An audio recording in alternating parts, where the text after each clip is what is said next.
Hello, everyone. Kyra here, and so happy you are with me. So, we're going to talk about something called the INFJ Door Slam. This is a good one. I find this one great. So, I also did a INFJ Irish goodbye video that I will post somewhere up here, and it's another one of those things where with the Irish goodbye, it's just kind of a self-preservation thing where we go, yeah, I just really don't want to be here. And, I'm not going to make a big deal about leaving. I'm just going to leave and not make a big fuss. That's kind of our thing. We don't really like to make a big fuss about stuff. We just want to get to self-preservation as quickly as possible. All right. So with the door slam, though, and I'm looking at my notes over here, we may completely cut ourselves off from people, or we may really distance ourselves from people. And there's a number of reasons why. So the first one is boundaries violation. And that is something that I think is so important to note, that if we do set up a boundary and it is consistently violated, usually we let a couple passes and then we're like, this is a no-go. I gotta step away because it just doesn't work for me. And INFJs generally are pretty kind. They're pretty open-hearted. They want to be a part of good people's lives and experiences, whether it's in groups or individuals. And if that kindness is in any way taken advantage of, we just bounce because it just doesn't match with us. Now, does that mean that, in every situation that's going to happen? Not necessarily. We may restate our boundary and say, this type of thing doesn't work for me. Can we do this in this way or do it a little bit differently and save the relationship? Or, kind of what do I need to do? And so just know that if there's a boundary violation, that can be something that will cause an INFJ to bounce. Betrayal of trust. So if you express something as an INFJ to another person and then that person reveals your secret or tells people about you or bullies you by using that information against you later, that's definitely going to cause a rift. And then there's a bounce. We're going to run as fast and as hard as we possibly can. And this is a way to shield ourselves from disappointment, because as soon as we catch a whiff of it, as soon as we start to notice that our trust is being violated in some way, we're going to run because we don't really feel like we have the choice. It's almost an impulsive thing, which I think is very interesting because it's almost not even thought about.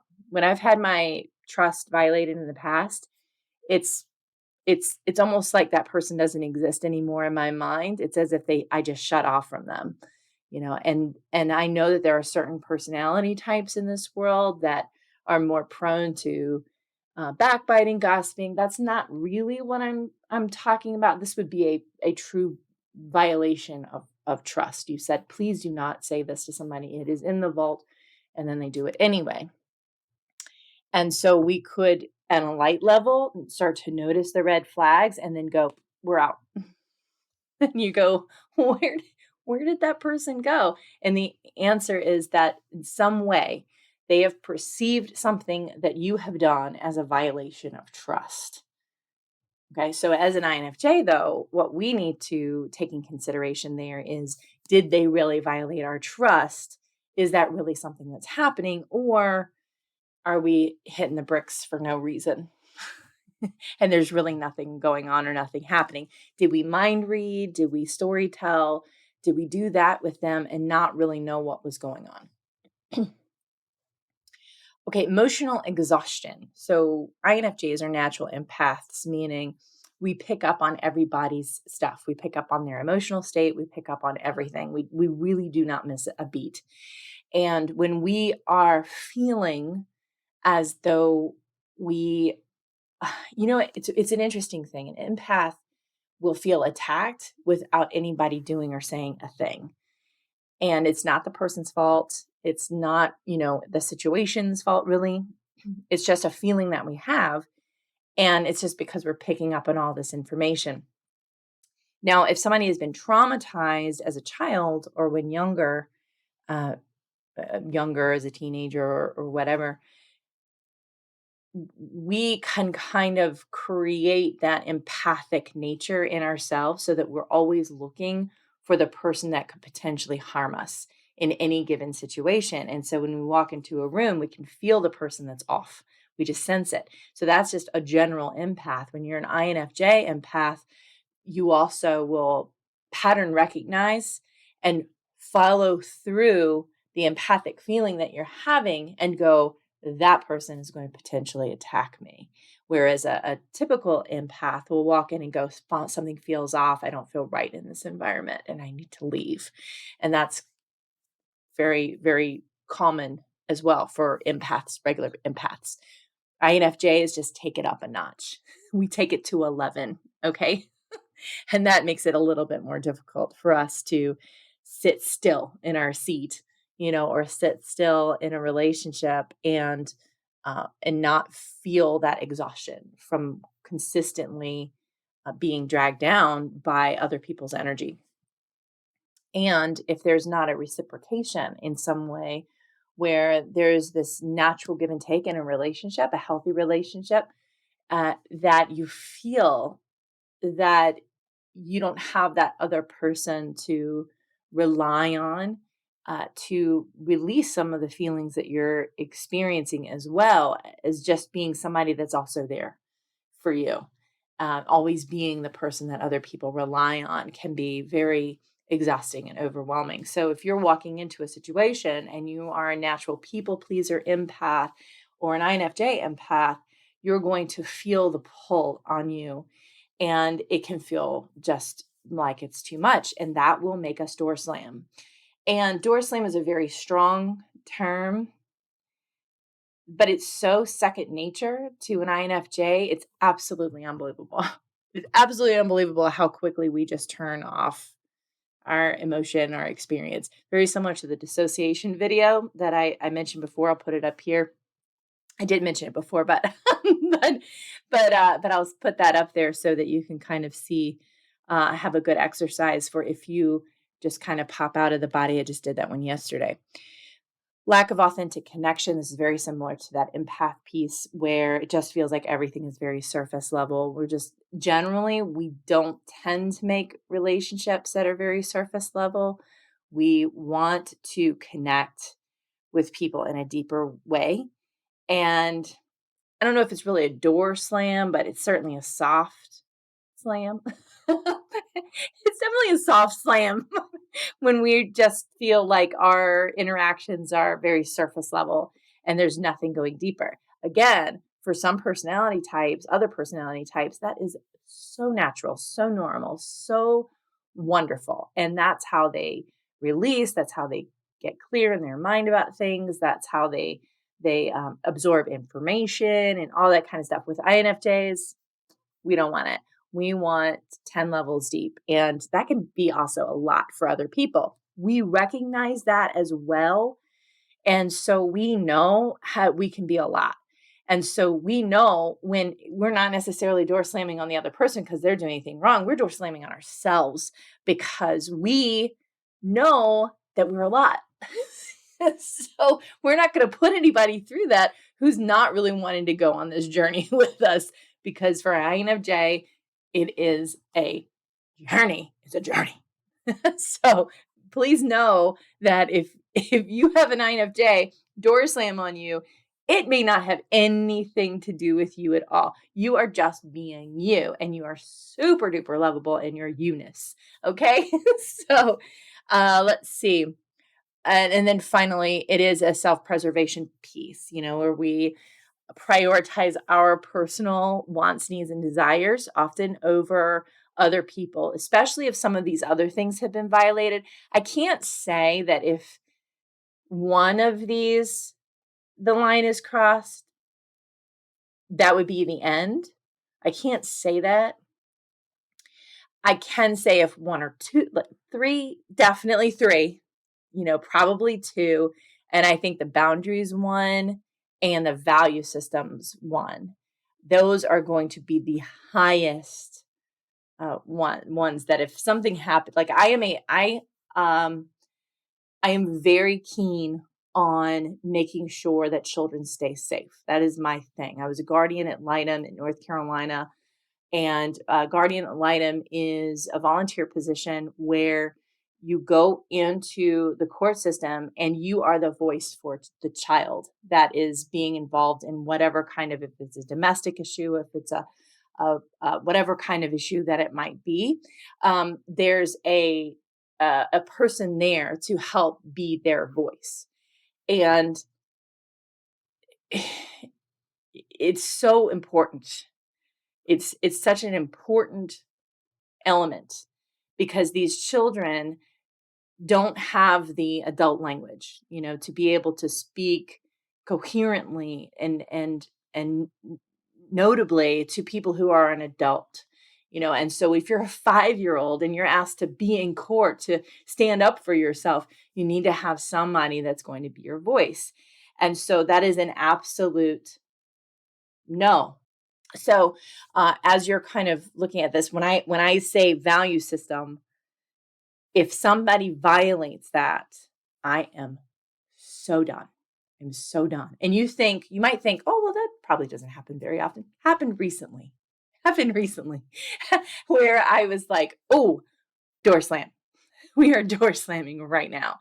And so, yeah, so one thing could come up where you're like, absolutely not. And if you are on the receiving end of that and you don't know what happened, maybe take a look. Did I do anything that would have potentially caused an issue that I'm not consciously aware of?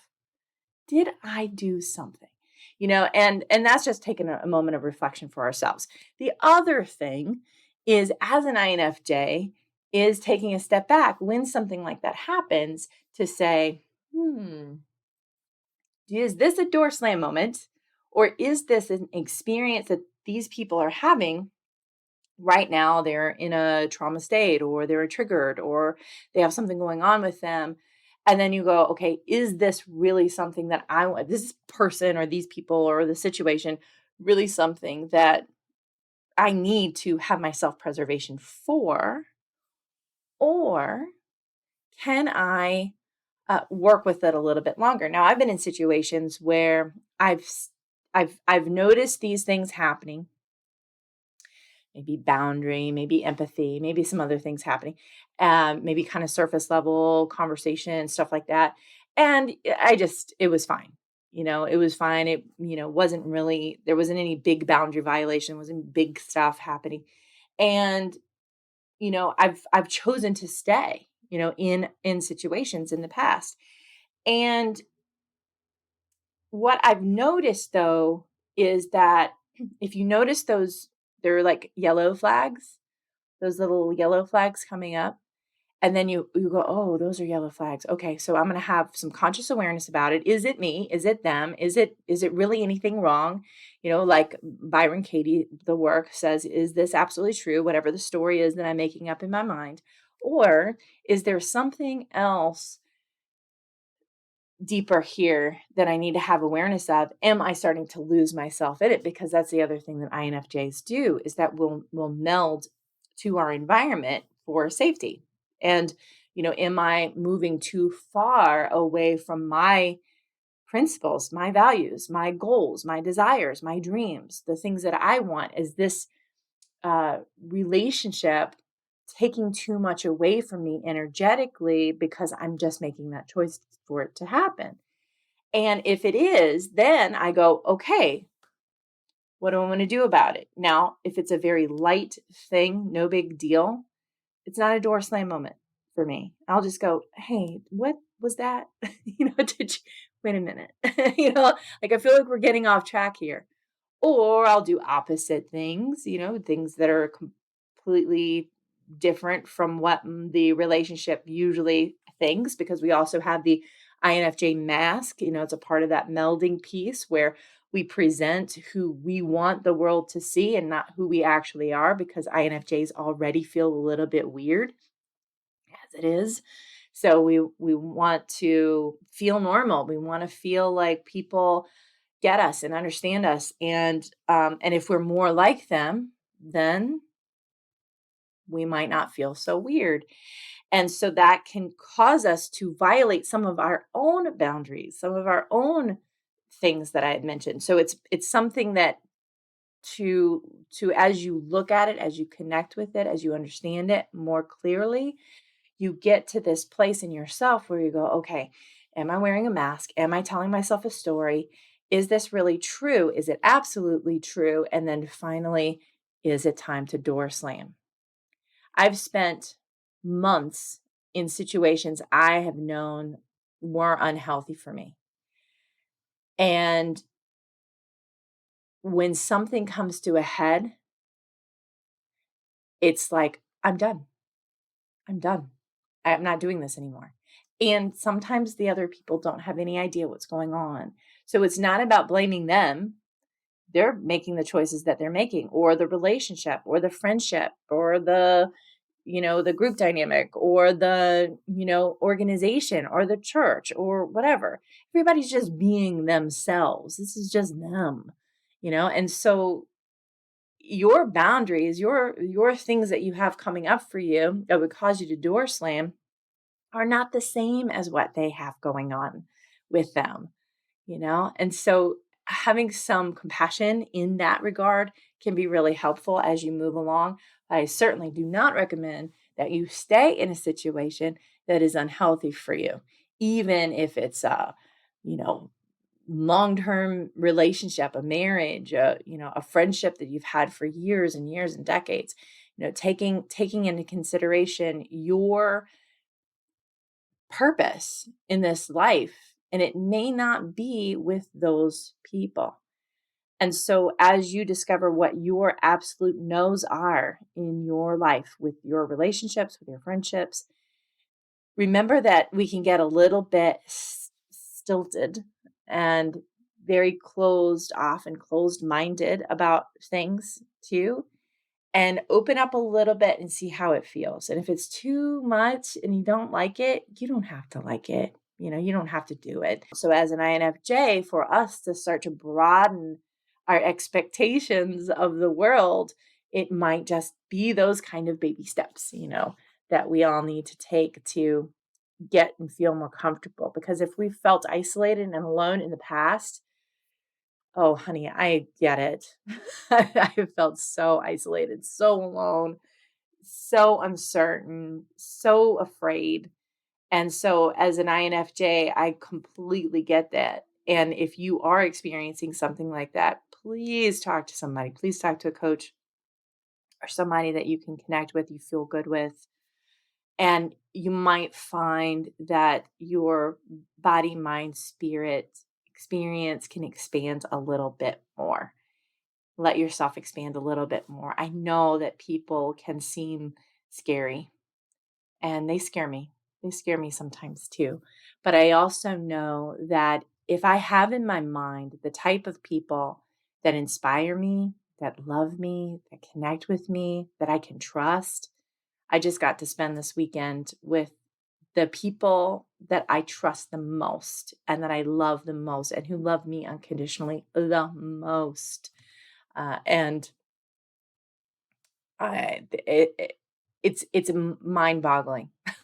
So if you have a person in your life that you're like, "Oh, that is my person," not because they're dramatic or because they, do any of that stuff, but who really, like, I just have a really good time with them. That's not what I mean. I mean somebody that you connect so deeply with that you could literally say anything to them, do anything, and they will love you unconditionally. They'll be present with you. They won't let you necessarily fall on your laurels and just rest into the beliefs that you currently have. They're willing to kind of stand up to your ego a bit and say, "Honey, that this thing isn't this thing." We need to have those kind of people in our lives. at the same time, people who are willing to reciprocate and who, when you tell them a story, they tell you a story. You tell them a story, they tell you a story. Not a one-up story, right? That's different. Oh, you have a hard day. Oh, well, you know what happened to me? Yeah. That's different. That's a one-upping situation. And it can turn into being very, very toxic if it's left unchecked. So I would recommend that as you're looking at the door slam, the INFJ door slam, from an INFJ perspective, bottom line, go ahead and allow yourself the opportunity to really get clear if this is a slam you want to do. If you are not an INFJ and you've been door slammed, know that it may not be about you, but because of the reasons that I gave, you might want to take a look at,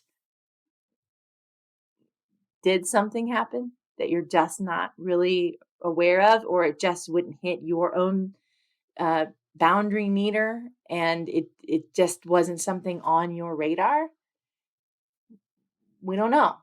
It's something to take a look at. Thank you so much for spending your time with me. INFJs, I love you. All the other personality types, I love you too. We're in this thing together. I know it doesn't feel like it sometimes, but trust yourself, trust your guidance. Know that good things are on their way to you all the time. And I will talk to you again later. Bye.